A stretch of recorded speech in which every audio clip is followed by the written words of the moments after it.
இந்தியாவிலிருந்து பாகிஸ்தான் தூதரக ஊழியர் வெளியேற மத்திய அரசு உத்தரவு. 24 மணி நேரத்தில் வெளியேற வேண்டும் எனவும் ஆணை. பாகிஸ்தானுக்கு உளவு பார்த்ததாக பஞ்சாபில் 2 பேரை பிடித்து விசாரணை.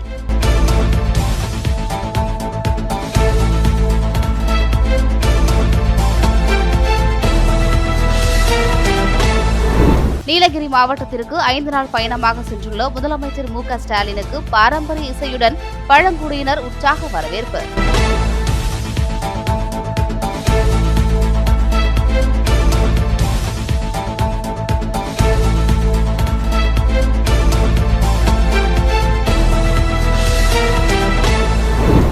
பாகிஸ்தான் அணு ஆயுத மிரட்டலுக்கு அடிபணிய மாட்டோம். பஞ்சாபின் ஆதம்பூர் விமானப்படை தளத்தில் வீரர்கள் மத்தியில் பிரதமர் மோடி பேச்சு.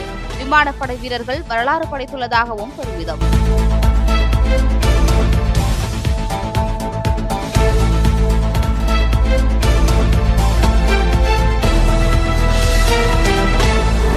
ராணுவ கர்னல் சோஃபியா குரேஷியின் மதத்தை வைத்து சர்ச்சை கருத்து கூறியதற்கு மன்னிப்பு கோரினார் மத்திய பிரதேச பாஜக அமைச்சர் விஜய் ஷா.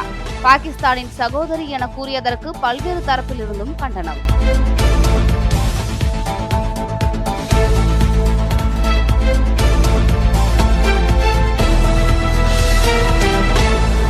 தமிழகத்தை உலுக்கிய பொள்ளாச்சி பாலியல் வழக்கில் குற்றவாளிகள் அனைவரும் சாகும் வரை ஆயுள் தண்டனை அளிக்கப்பட்டிருக்கும் தீர்ப்பு வரவேற்கத்தக்கது. பாஜக தேசிய பொதுக்குழு உறுப்பினர் அண்ணாமலை கருத்து.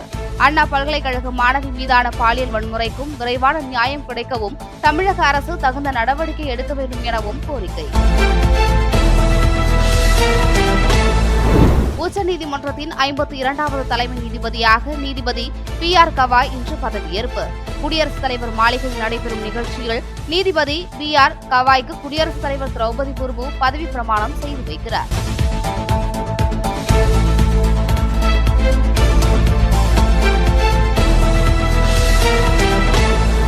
மீண்டும் தாக்குதல் நடத்தினால் இந்தியாவின் பதிலடி கடுமையாக இருக்கும். பாகிஸ்தானுக்கு இந்திய பிரதமர் நரேந்திர மோடி எச்சரிக்கை.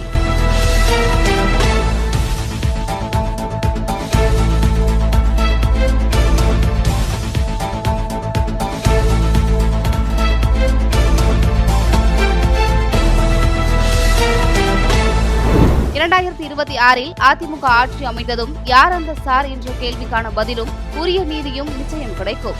அப்போது திமுக தலைகுனிந்து நிற்கும். எதிர்க்கட்சித் தலைவர் எடப்பாடி பழனிசாமி உறுதி.